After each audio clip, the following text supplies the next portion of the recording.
¿Qué tal? ¿Cómo le va? Muy buenas noches. Bienvenidos a esta edición de Objetivos por Canal C de Cablevisión.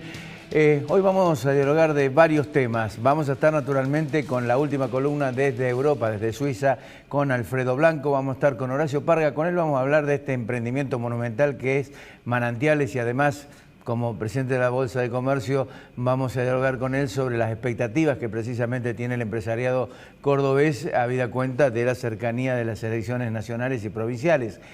Va a estar Gastón Utrera analizando la economía a nivel nacional y provincial, y vamos a dialogar también con Graciela Trever sobre la reforma del Estado. Vamos a los auspicios. Cuando regresemos comenzamos primero la comunicación con Blanco directamente desde Suiza y después comenzamos a dialogar con Horacio Parga.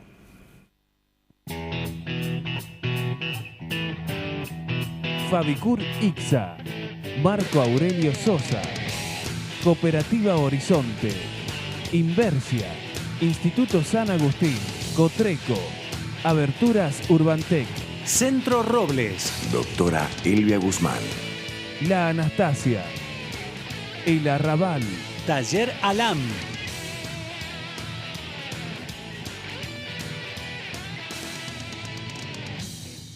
Bien, Alfredo Blanco está en Suiza. Recordemos que estuvo en el Foro Mundial de Historia y Pensamiento Económico en Roma como único representante argentino. Es la última semana que Alfredo está en Europa. Ya creo que la próxima semana él lo va a anunciar en su columna. Va a estar ya en el estudio. Lo presentamos con sus auspicios.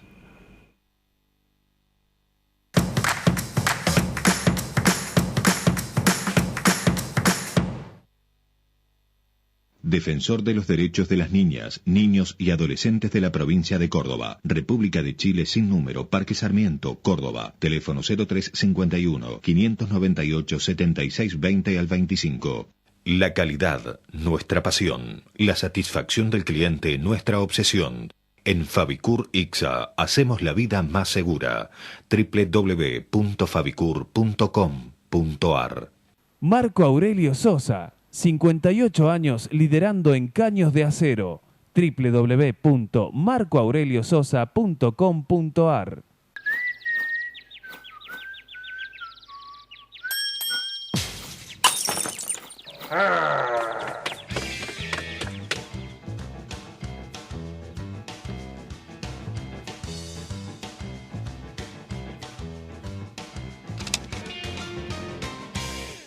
La MUNI te recuerda que muchos trámites los podés hacer directamente online, en cualquier computadora. Ingresando a www.cordoba.gov.ar podés solicitar copias de actas de casamiento, nacimiento y defunción, iniciar la habilitación de tu negocio, registrarte como proveedor, consultar multas municipales, informarte sobre vencimientos e imprimir tus cedulones, entre otras gestiones. Es muy simple y el sistema te guía paso a paso. Ahorra tiempo. Hacé tus trámites en www.cordoba.gov.ar. Municipalidad de la Ciudad de Córdoba. ¡La MUNI! Colector, junto a Rentas, trabajando por el futuro de los cordobeses. Mario de Cara, defensor del pueblo de la provincia de Córdoba. Aberturas Urbantec.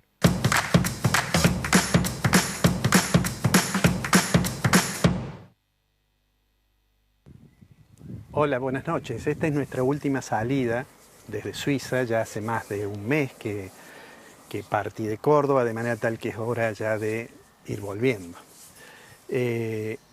¿Cuáles son las principales novedades que hay aquí en Suiza, más allá del sonado caso de corrupción de FIFA que sigue estando en todos los medios? Bueno, la preocupación central, no solo en Suiza, sino en toda Europa, es la información sobre la evolución de la economía en la Unión Europea. Seguramente conocen que hay una nueva proyección de OCDE que muestra que la Unión Europea está saliendo de la crisis lentamente, pero ha mejorado sus proyecciones de crecimiento. No así Estados Unidos, que tuvo un mal trimestre, y esto pone cierta dosis de pesimismo en la economía global, conjuntamente con la reducción de las proyecciones de crecimiento de las economías emergentes, en particular en el caso de China, que parecería que ha morigerado su tasa de crecimiento. Ahora, volviendo al tema europeo, una de las mejores performances macroeconómica que aparece es la de España. España es el país que ha reducido más la tasa de desempleo, aunque sigue siendo muy alta. España tiene casi 20% de desempleo abierto. Hace algunos días, hablando con algunos colegas de Universidad Española, yo les preguntaba cómo se explicaba que si uno mira los números de la macroeconomía española, da la impresión de que está funcionando relativamente bien, y sin embargo el gobierno conservador, el gobierno del Partido Popular, tuvo poco menos que una catástrofe electoral en las últimas elecciones.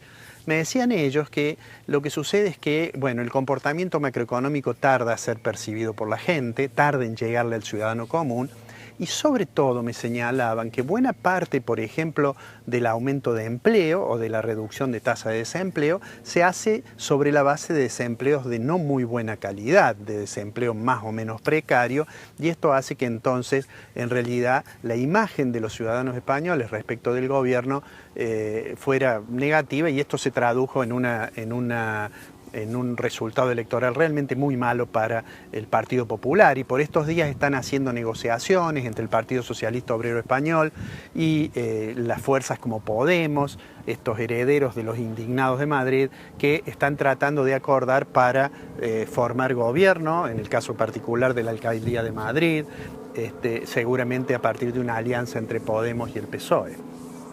Esta es la situación en España. Hay una preocupación grande respecto de otro país. Lo comentamos en salidas anteriores, es la situación griega. El día viernes, ayer, en realidad Grecia tenía que hacer frente a un pago del Fondo Monetario Internacional. Grecia tenía 4 pagos este mes de junio para hacer frente.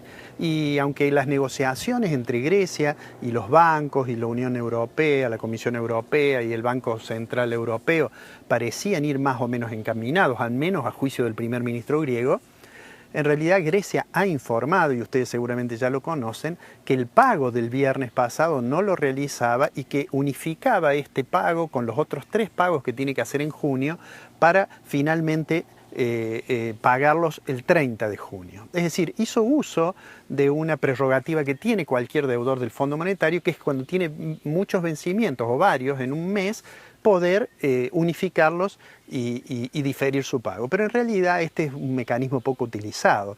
Creo que la última vez que se utilizó fue por los años 80, y si no me es infiel la memoria, el último país que lo utilizó fue Zambia.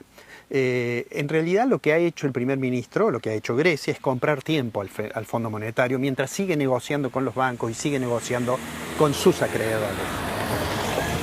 Esta situación seguramente va a tener novedades en las próximas semanas. Grecia está en una situación delicada.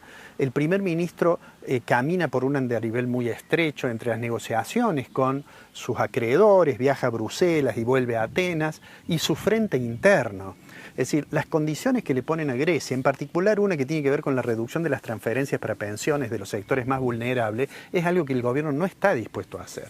Las restricciones que le imponen para ayudarlo son muy fuertes, y tiene para el gobierno griego 2 problemas. Uno, con la sociedad, con los griegos, que seguramente van a resistir medidas que tengan costo social. Pero el otro, que es muy importante, es hacia el interior del partido de gobierno. El primer ministro sabe que en su propio partido hay una resistencia muy grande a que haga más concesiones a los acreedores, a que pase lo que los griegos llaman una línea roja de reformas, y esto abre un interrogante muy grande, a pesar de que todos los países de la Unión Europea, y seguramente Grecia también, quieren encontrar una solución. Lo estaremos viendo seguramente en las próximas semanas. Voy a cerrar con un comentario respecto de Argentina. Durante esta semana estuve leyendo la exposición del presidente del Banco Central en las jornadas monetarias, y a su vez declaraciones de Kicillof, que claramente interesado seguramente en tener algún rol en el próximo gobierno o algún cargo, ha comenzado a hacer declaraciones. Sobre el presidente del Banco Central, en realidad su presentación es realmente pobre. Insistió en la necesidad de que el país tenga soberanía monetaria. Parece casi imposible plantear que están logrando la soberanía monetaria con una tasa de inflación como la que tiene Argentina, con los grados de libertad que pierde en la política monetaria como consecuencia de que tiene que estar atendiendo déficit del sector público, esterilizando dinero y demás. Digamos que es poco lo que el presidente del Banco Central puede exhibir como logro, más allá de esta relativa tranquilidad cambiaria que existe, al menos en los últimos meses. Y respecto de Kicillof, leí un reportaje que salió en Ámbito Financiero, otras declaraciones en Página 12, está saliendo casi todos los días, y realmente tuve una cierta tristeza de pensar que una persona con una formación en teoría económica que nadie discute, en realidad las declaraciones son claramente poco felices. Es decir, casi se felicita de tener una tasa de inflación que él dice es del 25% el año pasado, y como que esto sería un gran mérito exhibir. Creo que el gobierno de acá a diciembre de nuevo enfrenta dificultades muy graves.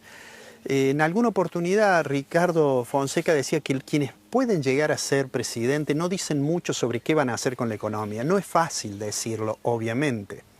Pero yo diría que al margen de quién sea el futuro presidente, hay al menos dos temas que van a ser muy complicados. Un tema es la cuestión fiscal. No importa si uno cree que son 300.000 o 350.000 millones el déficit, es claramente un problema para el próximo gobierno.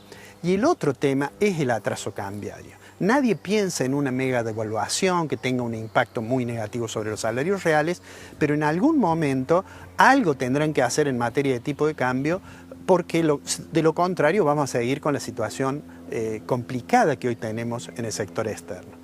Lo que está detrás de todo eso, lo que está detrás de la posibilidad de suprimir las restricciones a la compra de moneda extranjera, lo que vulgarmente se llama el cepo, lo que está detrás de todas las dificultades económicas es el fracaso de la política económica nacional para estabilizar la economía. La inflación es un problema muy grave y realmente para eso, leyendo las declaraciones de Kicillof, hacer alarde de que precios cuidados habían sido exitosos me parece, en el mejor de los casos, un argumento muy pobre. Ricardo, estoy volviendo a Argentina la semana que viene, después de una breve visita a la Universidad Obrera de Ginebra. Estaré ya volviendo para Córdoba y espero el próximo programa estar allí en el estudio. Vuelvo a agradecerle a la gente del canal. Quiero aprovechar además para saludar a María Fernanda de la producción, mandarte un abrazo muy especial a vos porque el domingo es el Día del Periodista. Y entonces te felicito a vos, que sos un maestro de periodistas, en este día en que se recuerda, como consecuencia de la decisión de la Junta de Mayo de crear un periódico oficial en el cual tuvo un rol muy preponderante Mariano Moreno. Así que espero que pases un feliz Día del Periodista. Y quiero aprovechar también para saludarlo a Gastón Utrera, que seguramente va a estar reflexionando agudamente, como habitualmente lo hace cuando nos acompaña en el programa, y un saludo muy especial, con una gran alegría de que esté bien a Horacio Parga y que además nos distinga estando en el programa. Bueno, espero en el próximo programa estar en el estudio, allí, de Canal C, y una vez más agradecerles a todos los que hacen posible que salgamos aquí, desde Suiza, para Objetivos, la otra forma de ver la economía, el programa de Ricardo Fonseca, que el domingo tiene su día. Muchas gracias.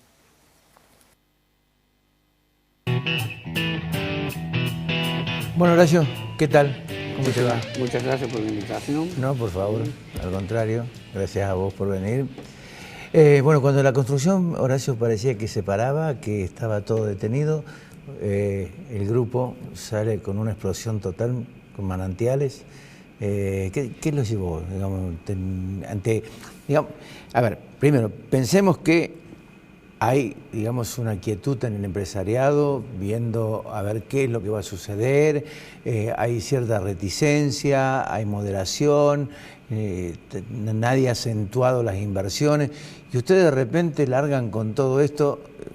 Así es. ¿Confianza? En primer lugar, es un producto fundamentalmente loteos, o sea, seguimos con todo lo otro que tenemos, los distintos rubros, pero esto es un emprendimiento que sumado a las 170 hectáreas que tenemos de la primera etapa de Manantiales llegan a las 1000 hectáreas, o sea, es algo verdaderamente importante. Y lo que sabemos es que demanda hay. La demanda es clarísima, lamentablemente en Argentina hace muchos años que no se ha podido instrumentar algún esquema para que la clase media pueda acceder a la vivienda. Y el lote es un instrumento que queda al medio porque permite un financiamiento medio, la gente compra el lote, después puede ir haciendo su casa de algún modo asegurándolo, y también en otros casos como inversión, porque claramente la tierra ha demostrado ser un excelente vehículo de inversión que siempre ha superado todos los avatares macroeconómicos que ha tenido Argentina, e incluso sí, ha superado con creces la inflación, el dólar, etc. O sea que no sabemos que tenemos un producto que tiene una demanda muy grande, que bueno, había que generarlo. El gran problema a veces es que el valor de la tierra en los últimos años ha crecido excesivamente, pero bueno, hemos sabido, se han juntado varias cosas. En primer lugar, tierra que hasta hace poco era tierra productiva para sembrar. Lo que hemos hecho es a través de un acceso, unirla con manantiales, y nosotros ya teníamos la cascada, que es un country de circunvalación, y al pasar por debajo de la misma, lo que hemos hecho ha sido traer toda esta zona, acercarla muchísimo al centro. Así que la hemos puesto en valor, hemos hecho inversiones muy rápidas como para vestirlo, estamos haciendo avenidas que nos llevan hacia ella. Ha quedado muy, muy lindo, además es una zona con verde, es una zona muy, muy linda, y todo esto a minutos del centro. Claro. Ese es el gran valor también que tiene, y teniendo la cañada dentro de eso. ¿Hay algún emprendimiento de estas características, de esta magnitud de 1000 hectáreas? No, en Córdoba no, en Buenos Aires puede haber uno, pero yo diría que si no es el primero, es el segundo en superficie en todo el país, ¿no? ¿Mensuraron algún tipo de riesgo en este tipo de lanzamiento? Por supuesto, de todos modos, para nosotros ha significado también un cambio filosófico en el sentido de que nuestra empresa, en la ecuación básica, que la utilidad es margen por rotación, y que muchas veces hemos subrayado el margen. Hoy claramente el margen es secundario y la rotación es importante, y bueno, así es como estamos pudiendo poner en venta grandes cantidades de lotes.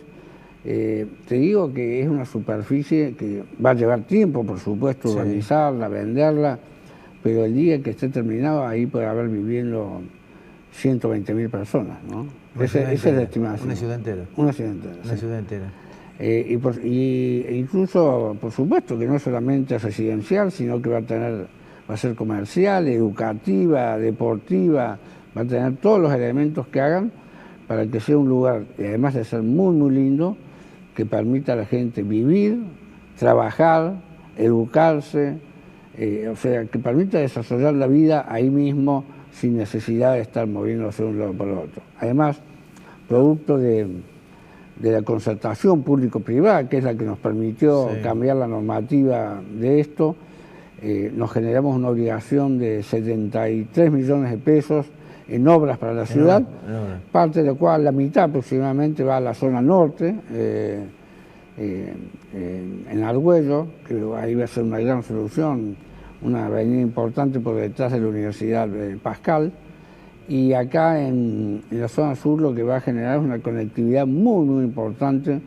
entre circulación, Camino Altagracia, porque nuestro emprendimiento nace antes de circunvalación, la cruza y llega a Camino Altagracia frente a la Católica, lo cual a la ciudad le genera una conectividad que hacía mucha falta también. Hablemos un poco de la bolsa. La bolsa está impulsando en estos últimos tiempos la llegada de muchos protagonistas, candidatos de distintos partidos políticos, tratando de observar concretamente cuáles son las propuestas. ¿Cómo los están viendo? ¿Qué perspectiva ven? Bueno, la bolsa, a partir del año pasado, que salió una nueva ley de mercado de capitales, a pesar de que mantiene el nombre bolsa, ya no tiene nada que ver con el mercado de capitales. Bien. En realidad es una institución que representa al empresariado cordobés y es la única que es no gremial, o sea, no es que defienden un interés particular de los constructores o industriales, sino que en su seno están los distintos sectores, las distintas empresas, y por lo tanto pretendemos un poco ser la voz del empresariado en temas generales, ¿no es cierto? En este momento, en conjunto con la Fundación Mediterránea, hemos hecho una ronda invitando a los 3 candidatos a gobernadores más importantes, y lo que pretendemos es apelar a ellos, reconociendo nuestras falencias, pero diciéndoles, señores, no es cuestión de que lleguen accedan a la gobernación o a la intendencia y se manejen por su cuenta. Hay una gran cantidad de estudios, de material, tanto de la Fundación como del Instituto de Economía de la Bolsa, a disposición de todos los partidos políticos, y también probablemente la culpa es nuestra en no haber sabido venderlas. Yo creo que eso es, tratamos de hacer con ellos un mea culpa, pero también una exhortación a decirles, señores, tiene que ser distinto, claro. Y además el sector empresario es el que genera riqueza, claro. Es justo y tenemos el derecho y la obligación de hacernos escuchar, para ser una guía.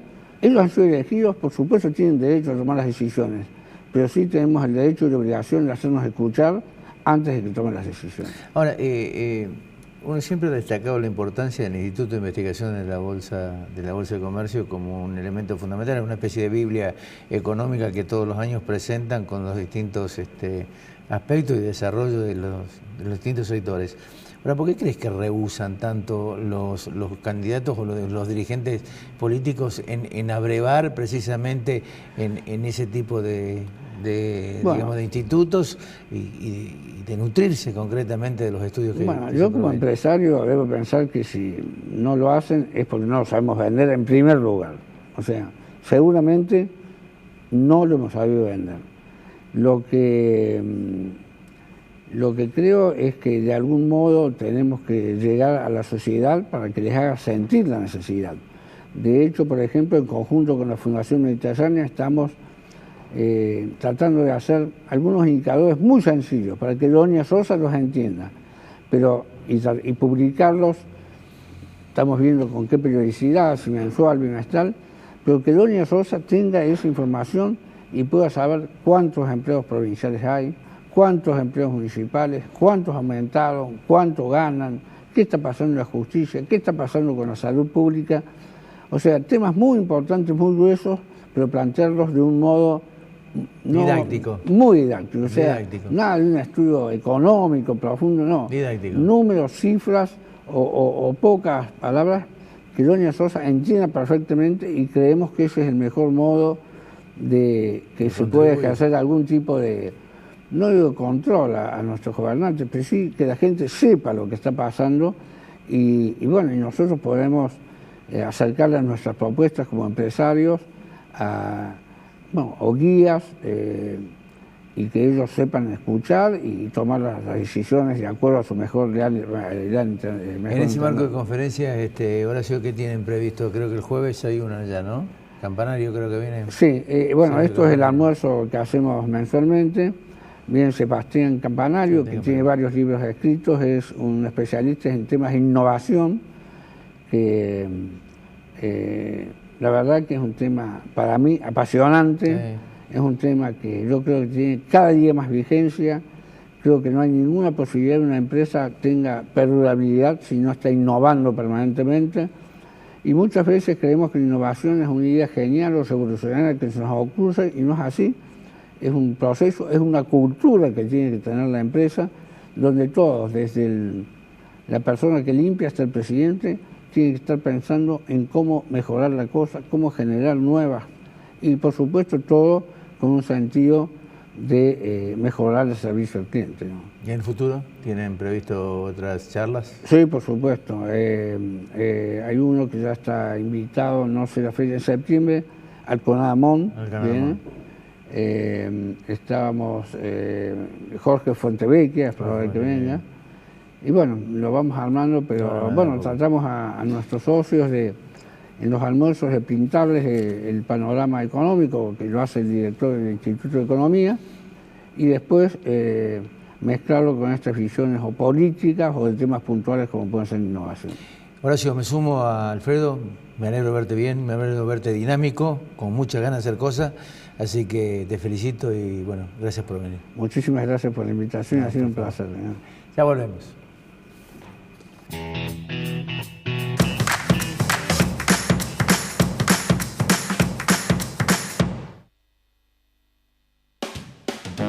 Córdoba limpia, limpia Cotreco. Córdoba limpia, limpia Cotreco.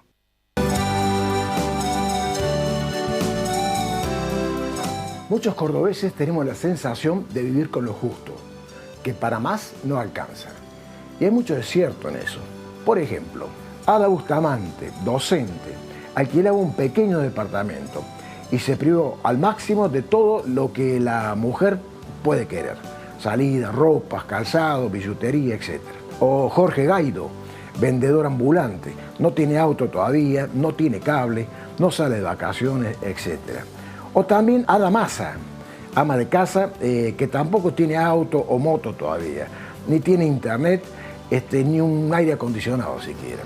Todos ellos tienen algo en común. Lograron la casa propia a través del sistema Horizonte. La casa mínima inicial tal vez y después se ampliaron. Entonces es cierto que vivimos con lo justo, pero hay que ver a qué le damos prioridad. Ellos achicaron el gasto, se tuvieron fe y tomaron la decisión. Primero la casa propia, para ellos, para sus hijos, y después viene lo demás. Usted también puede. Horizonte, los pies sobre la tierra. Aberturas Urbantec, tecnología alemana, producción argentina, www.urbantec.com.ar. Inversia Mediterránea de Inversiones, SRL.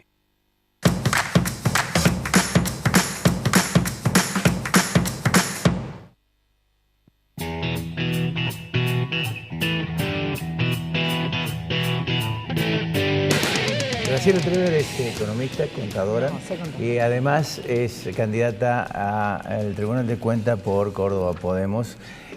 Y hace pocos días acaba de anunciar, o por lo menos en un reportaje, apuntó concretamente a que es indispensable una ley de reforma del Estado. Y con eso queremos hablar porque es precisamente un hecho fundamental, un hecho auspicioso, porque evidentemente la claudicación de muchos aspectos del Estado, provincial particularmente, ha traído derivaciones que no son precisamente saludables para la economía de la provincia de Córdoba. Graciela, gracias por venir. No, gracias a vos. Contame un poco, a ver. Bueno, seguramente te estás refiriendo a una entrevista. Sí. Que sí. Sí, allí yo apuntaba que me parecía importante producir una modificación de las leyes de reforma del Estado que oportunamente introdujo con el periodo de gobernación el actual gobernador de la Sota, ¿no? Allá por 1999, principio del 2000, sí. ¿No? Que son las leyes que han fundado el actual Estado provincial que tenemos, ¿no es cierto? En el que muchos aspectos que para mí son roles que debieran estar en cabeza del propio Estado, han sido por lo menos tercerizados y en algún sentido semi-privatizados, ¿no? Creo que esas leyes dieron el marco para que eso se pudiera hacer, así aparecieron las agencias, ¿no es cierto? Todas las agencias que están fuera de la órbita del control. Organismos descentralizados. Todos los organismos descentralizados con grandes poderes de autarquía en su funcionamiento y también, por ejemplo, la gran agencia del gobierno provincial, que es la agencia de cobro de los impuestos, que es Colector, ¿no? Que bueno, también ha estado muy famosa últimamente por los uno o dos affairs, ¿no es cierto? Que han estado bastante en la prensa, ¿no? Bueno, esas leyes son las que dieron el ámbito para que todo esto se pudiera ir adelante en esa especie de privatización de las funciones del Estado, ¿no? Bueno, nosotros desde Córdoba Podemos pensamos que esos son roles que el Estado debiera volver a reasumir, ¿no? O sea, me parece, la verdad, un contrasentido que un contribuyente tenga como última palabra a Collector, ¿no? Y en el medio haya otros organismos como ser rentas, como ser policía fiscal, pero bueno, que en definitiva no terminan decidiendo, y cuando el contribuyente tiene alguna controversia con el Estado, resulta que la última palabra la tiene una empresa privada que recauda para el Estado y que además su retribución está en función de lo que recauda. ¿No es cierto? Bueno, la verdad que en cuanto a seguridad jurídica para los administrados es terrible, ¿no? Que además, tener que dirigirse a un ente privado. Distribuye premios en negro. Sí, decir, seguramente sobre ni hablemos de su propio personal. Su propio personal ¿no distribuye premios en negro, es decir, pasando sobre los aspectos legales que significa incorporar a una nómina salarial un premio de esa naturaleza. Pero digo, aquella ley de nuevo Estado tuvo dos objetivos: el costo de la política y que el Estado era un mal administrador de los fondos públicos. ¿Cómo lo ves hoy? Y yo hoy veo que esto en realidad para la administración del Estado provincial no ha rendido sus frutos en cuanto aparentemente por el tema de la recaudación, ¿no es cierto? Ellos se amparan en que Collector es un buen recaudador, entre comillas, si hablamos solamente de Collector. Por el otro lado, yo creo que si el organismo hubiera tenido los medios que tiene la empresa privada, claro, que por el otro lado se le está pagando un canon para que preste ese servicio, también hubiera sido un buen administrador de los ingresos tributarios. En ese aspecto no creo que haya habido una ventaja. Por el otro lado, en ese momento aparece el tema de que desaparece la cámara, la doble cámara, que yo creo que en el aspecto político es un retroceso importante, porque permite que la mayoría absoluta sea mucho más absoluta, ¿no es cierto? Claro. Y deja un segundo plano, totalmente relegada, la actuación de la oposición o de la distinta composición que tengan las cámaras. Pero ¿no? además destruye el federalismo hacia el interior. Seguro. Porque antes, naturalmente, la pelea por el senador departamental era una puja, tenía un verdadero sentido y era, digamos, el representante en última instancia. Hoy eso se perdió, ¿no? Se perdió totalmente y se perdió la discusión de la Cámara de Senadores, ¿no es cierto? Que era una discusión justamente federal hacia el interior de la provincia. En ese marco se inscribe también el hecho de la transparencia, o sea, Córdoba hoy dice que mide en los estratos internacionales o como una de las provincias más transparentes del país. ¿Cómo lo ves?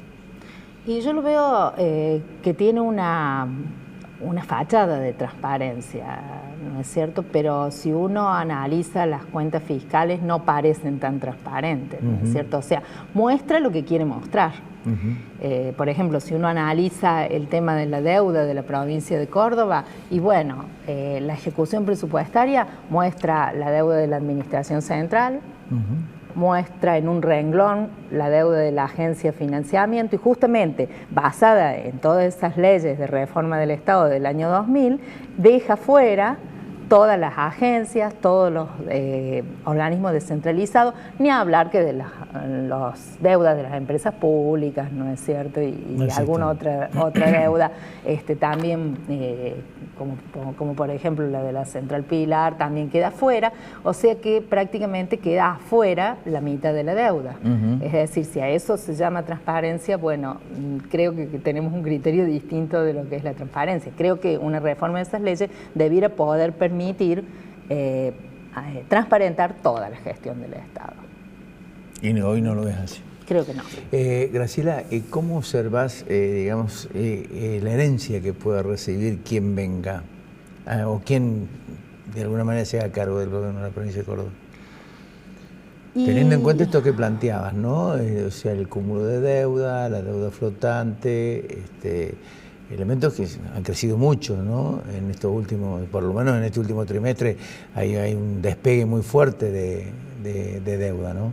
Sí, yo diría que a partir del último año se ve un crecimiento exponencial. Y yo creo que la herencia es complicada y es pesada, no solamente para un eventual gobierno, es pesada y complicada para los cordobeses, ¿no? Que creo que eso es lo que más nos tiene que interesar. Claro. Yo creo que es una herencia difícil de solucionar, pero no insolucionable.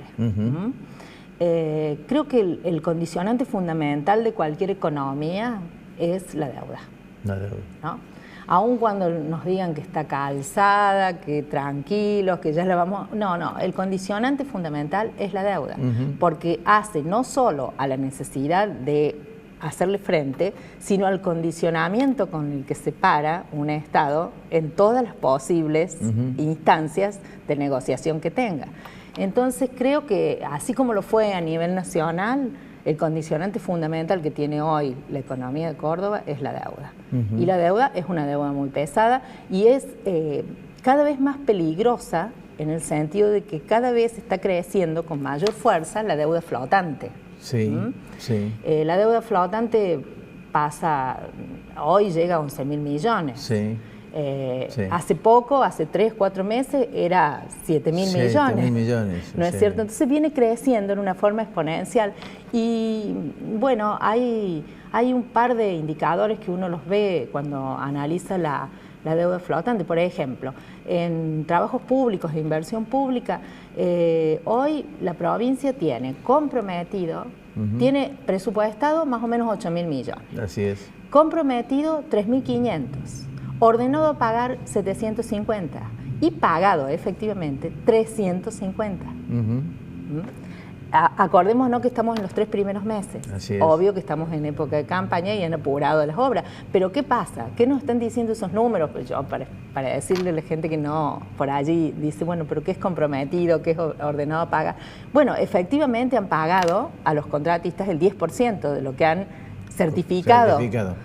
Eso quiere decir que evidentemente, los contratistas no trabajan si no les pagan. No, obvio. Obvio. Entonces, evidentemente, la tensión que hubo a nivel del Ministerio de Obras Públicas con el tema de que al margen de haber cuestiones políticas, es que no está pudiendo la provincia responder a los pagos de su contratista. Yo recuerdo que el mismo oficialismo reconoció en un determinado momento una deuda de 600 millones de pesos por certificados de obra que tenían descontado en el Banco de la Provincia de Córdoba y que eran renovados en forma permanente porque el Estado no podía hacerse cargo de eso, ¿no? Claro, justamente. Entonces eso obviamente explica esa tensión, ¿no es cierto? Y la tensión con los funcionarios al exigírseles que lleven adelante obras por estar inminentemente las elecciones, pero no pagarle a los contratistas, claro. ¿No es cierto? Y otra cosa bastante así sintomático y que va a ser un tema seguramente a resolver por quien asuma la gobernación es el nivel de deuda flotante en concepto de sueldos.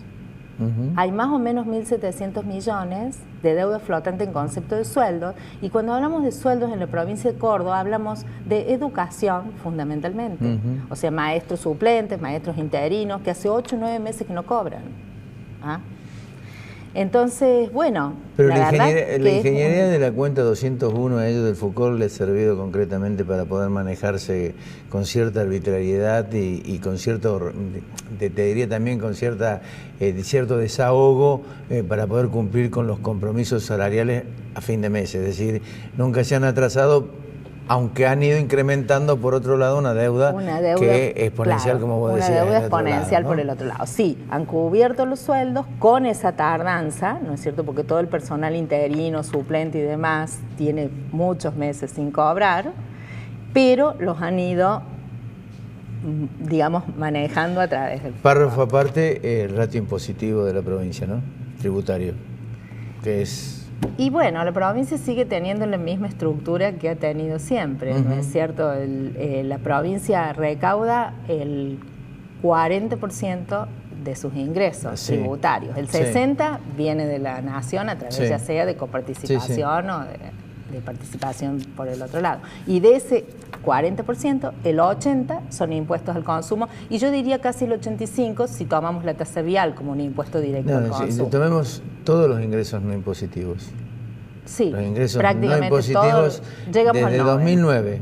Ingresos impositivos 2009 a el primer trimestre del 2015, Córdoba recaudó 13.400 millones de pesos. Mucha plata. Mucho. Graciela, gracias por venir. No, gracias a ustedes. Ya volvemos con Gastón Utrera.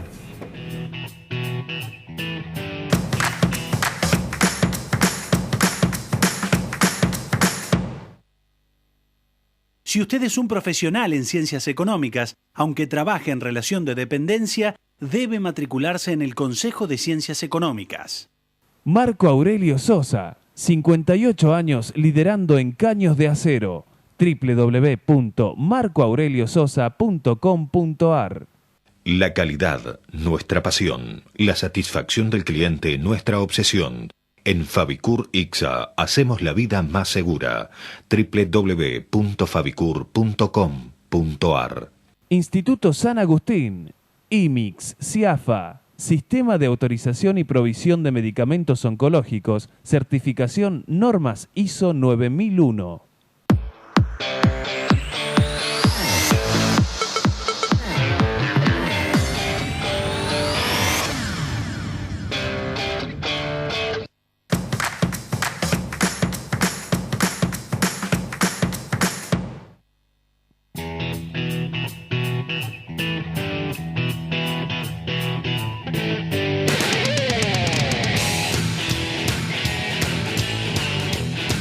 Bien, Alfredo Blanco, además de saludarlo a Gastón Utrera, tiraba una serie de líneas que queríamos analizar con Gastón, no solamente lo que está ocurriendo en Europa, particularmente en Grecia, lo que está pasando en Estados Unidos con este freno de la economía que empieza a preocupar, lo que pasa en China, pero también lo que pasa en la República Argentina. Y Alfredo decía que yo muchas veces pregunto por qué los dirigentes políticos y quienes son los candidatos no ofrecen respuestas concretas con respecto al tema económico. Y Alfredo también tocaba lo que se viene hablando en estas últimas horas por parte tanto del presidente del Banco Central como del ministro de Economía. Y queríamos hablar con Gastón para que nos definiera concretamente, nos aclarara el panorama sobre cómo ve la situación en este momento. Gastón, gracias por venir. Gracias a vos, Ricardo, por la invitación. Bueno, siempre. ¿Cómo vemos todo esto?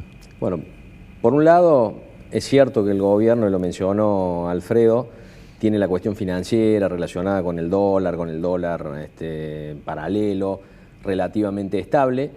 Eso lo hace colocando deuda del Banco Central en moneda extranjera para apuntar a las reservas, para mantener constantes las reservas, y colocando deuda en pesos en el mercado interno para absorber parte del dinero que emite para prestarle al Tesoro Nacional.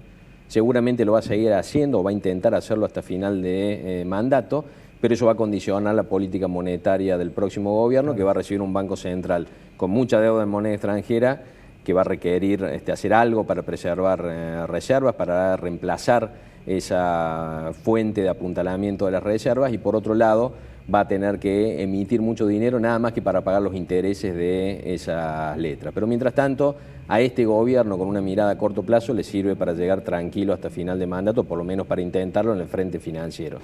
En la economía real lo que está ocurriendo es que la actividad económica general en el país dejó de caer hace algunos meses y ya se está recuperando. Lo muestran, por supuesto, no indicadores oficiales que nunca muestran ninguna caída, pero pensando y mirando indicadores del sector privado, como por ejemplo el Índice General de Actividad de Orlando Ferreres, que mide actividad de toda la economía, muestra que desde finales del año pasado la actividad se viene recuperando, pero después de haber caído muy fuertemente, es decir, todavía estamos por debajo del nivel que tenía la economía al inicio de la recesión, pero estamos mejor que a final del año pasado. Lo muestran los datos de producción industrial de Fiel, y en todos los casos con mucha heterogeneidad adentro de esos datos, es decir, hay sectores que están empezando a recuperarse levemente y otros que siguen con muchos problemas. Y los que siguen con muchos problemas están relacionados con serios problemas que tiene la economía argentina, que no es razonable pensar que este gobierno ni siquiera intente solucionarlos y que le van a quedar al próximo gobierno. El principal de ellos es el problema del atraso cambiario, que se ha estado profundizando durante lo que va del año. La competitividad cambiaria contra Brasil, por ejemplo, tan relevante para la economía de Argentina en general y para Córdoba en particular, cayó 30% en el último año por una combinación de más suba del dólar en Brasil que acá y más inflación acá que en Brasil. Las dos cosas potencian el efecto sobre la competitividad cambiaria. No es extraño entonces que las exportaciones argentinas a Brasil estén cayendo más que las exportaciones de Brasil hacia Argentina.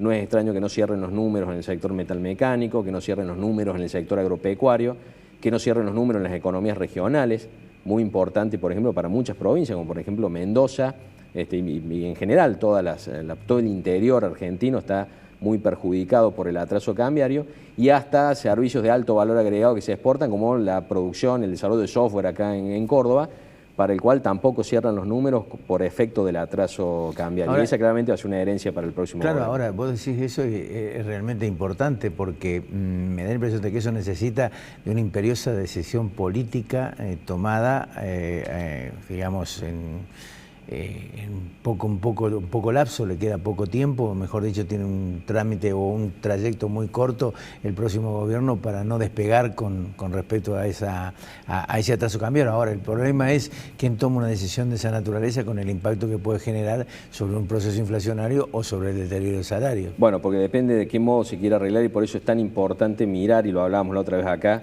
de los candidatos a la presidencia, de sus equipos económicos, qué grado de pragmatismo o de dogmatismo tienen sus economistas, porque esta economía, yo te decía la otra vez, que va a recibir el próximo gobierno, es una economía que no resiste economistas de libro de texto, no resiste dogmatismo económico, requiere una alta dosis de pragmatismo. Por ejemplo, arreglar un atraso cambiario en Brasil se logra devaluando la moneda, como ocurrió durante el último año. Subió más de 40% el tipo de cambio en Brasil y la inflación subió de 6 a 8%.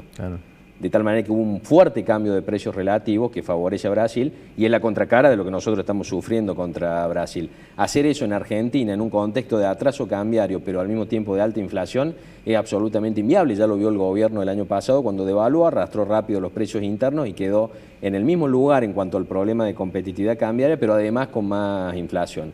Por eso se requiere mucho pragmatismo. Lo que tiene que mirar el equipo económico que asuma la responsabilidad de ordenar la economía es primero tener metas descendentes de inflación durante los 4 años.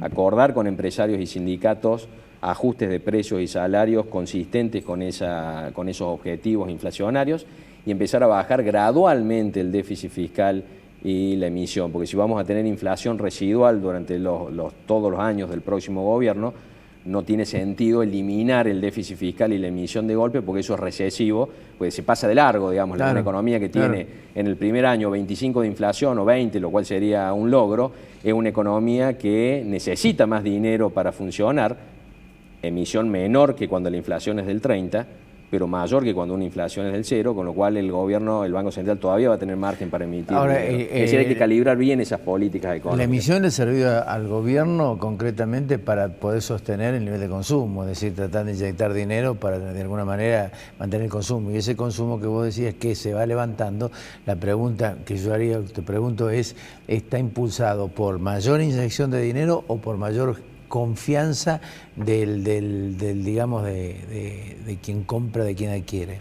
En realidad el consumo está empezando a mejorar o ha mejorado levemente simplemente porque el poder adquisitivo de los salarios que cayó fuerte el año pasado, primero dejó de caer a principios de este año y ahora se va a recuperar con las paritarias, con una inflación que está muy estable en torno al 2% mensual, más o menos algunas décimas dependiendo del mes, pero en promedio está en el 2% mensual. La inflación en el año llega a casi 27%, con aumentos salariales del 30 recupera 3 puntos, punta contra punta, pero en el interior del año recupera más entre mayo y octubre, porque los escalones de aumentos salariales están muy concentrados ahí, entonces la diferencia de poder adquisitivo de los salarios en abril o mayo y en octubre puede llegar a ser de 5 o 6 puntos porcentuales. Si bien es cierto, vos hablas de este pragmatismo, lo venís sosteniendo desde hace mucho tiempo, que esto no se soluciona con literatura económica ni con dogmatismo. Hay una encuesta que dice concretamente, o que salió publicada, que entre el 65 y el 68% de la sociedad está en que el modelo quede como está, tocarlo poco. Sí, en realidad yo creo que hay que tocarlo mucho, pero de manera inteligente. Es decir, hay problemas serios a solucionar. El problema de atraso cambiario es un problema serio. El problema es que la gente mide por el bolsillo.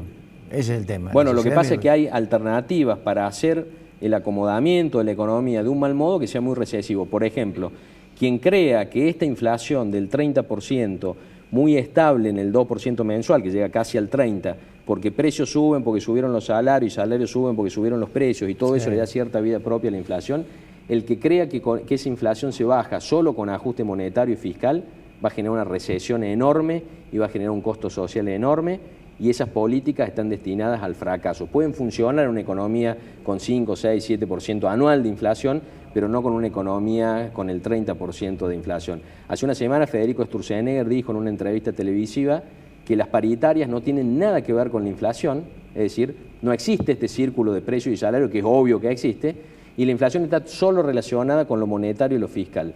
Ese enfoque va directo a generar recesión sin bajar la inflación. Le pasó a Martínez de Hoz en el 77 y 78 antes de la tablita, pasó el año pasado. El año pasado la inflación fue del 38, pero con una emisión del 20% anual, no con una emisión del 40%.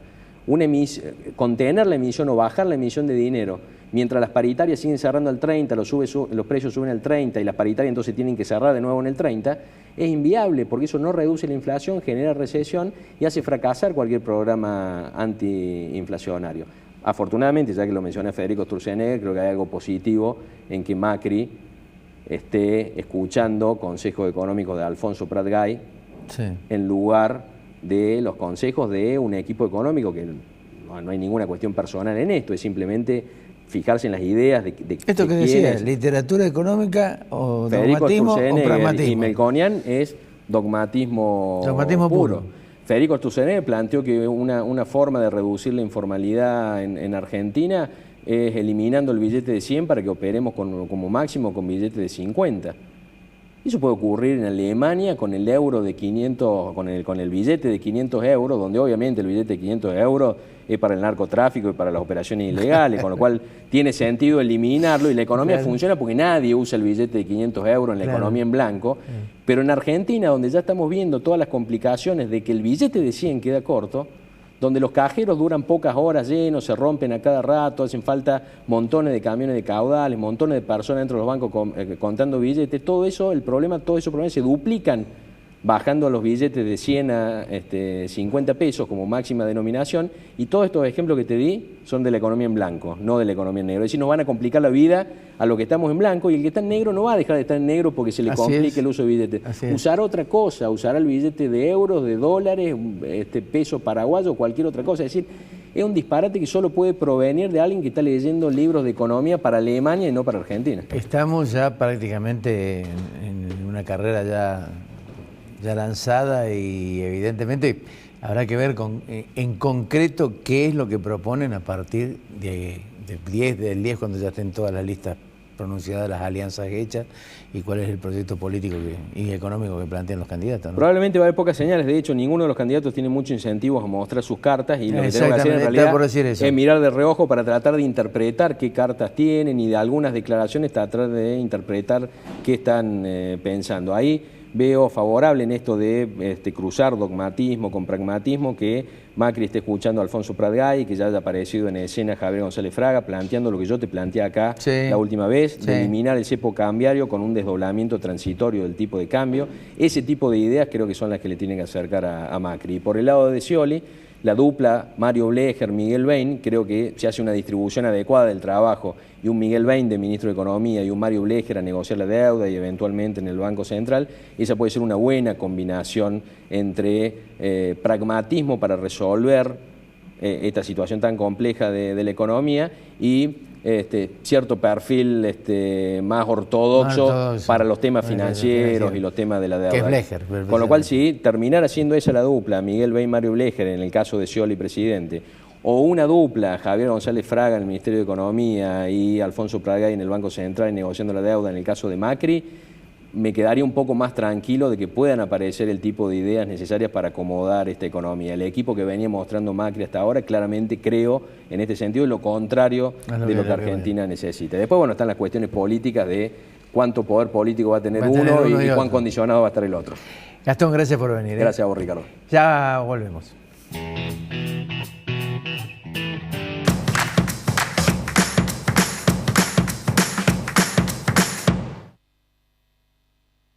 La Anastasia, buena comida, 24 de septiembre 1035, Barrio General Paz. Restaurant Concert El Arrabal, Belgrano 899, arte, calidez, sabor y tango. Reina Hada Peluquería. Uriel Gacero, fisioterapeuta, kinesiólogo. Centro Robles, un centro integral de diagnóstico cardiológico no invasivo. La Rañaga 94, segundo piso. 0351 460 1400 o 460-1700. Taller Alam. Chapa y pintura, automóviles nacionales e importados. Mariano Benítez, 1794. Teléfono 474-1330. Doctora Elvia Guzmán, Derecho Previsional. Teléfonos 153 1470 00. Carnicería Sal Si Puedes. Carnes, pollos, cabritos, lechones. Avenida Belgrano 136.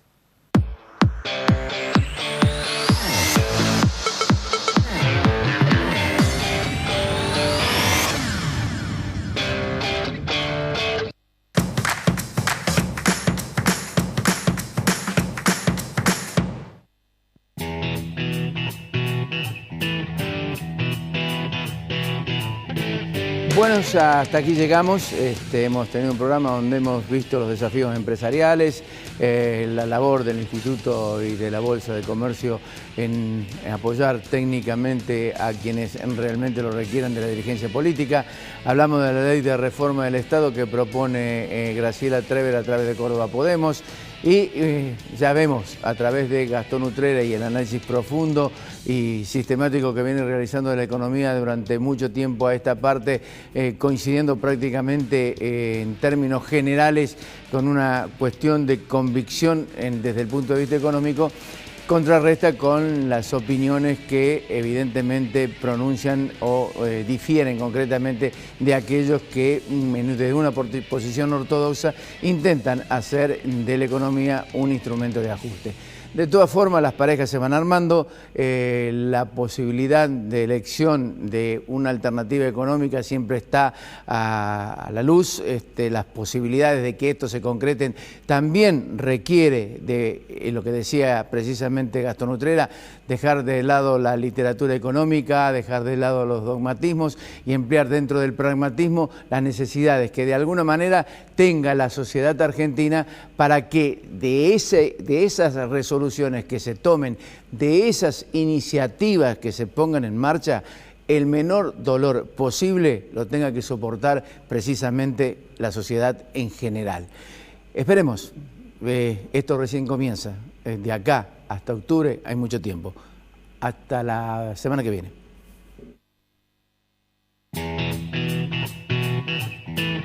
Fabicur Ixa, Marco Aurelio Sosa, Cooperativa Horizonte, Inversia, Instituto San Agustín, Cotreco, Aberturas Urbantec, Centro Robles, Doctora Elvia Guzmán, La Anastasia, El Arrabal, Taller Alam.